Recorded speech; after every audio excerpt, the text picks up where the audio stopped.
Hey everybody, so I've got a new calf and foot massager to share today. This one's from a company called Snailax. I don't even know exactly how to pronounce them. I know they've been around for a little while though. This one is rated at 36 watts of power. Alright, so first mode we'll use the feet. This one does come with a controller, so if you want to use a remote, it makes it a lot easier.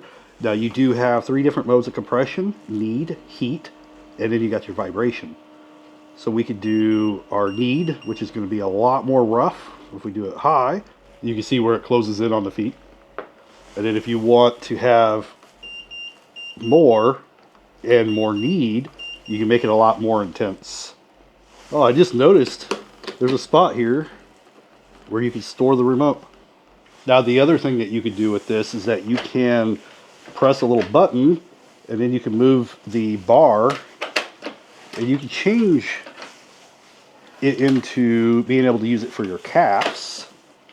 Also, that remote is magnetic, so it actually just sticks on. But now we could do our calves, and we could always hit the auto for the calves, and it'll automatically do it for us. And I'm turning up everything high.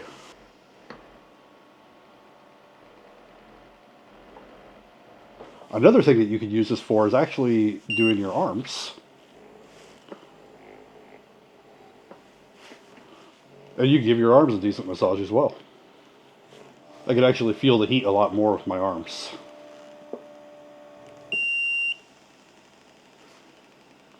And I do like that it has this magnetic remote holder. Anyway, if you're looking for a pretty decent foot and calf massager, this one is from Snailax. It has a remote control that is magnetically held on, and you can even use it for your arms. Anyway, thank you for watching, and I'll see you in the next one.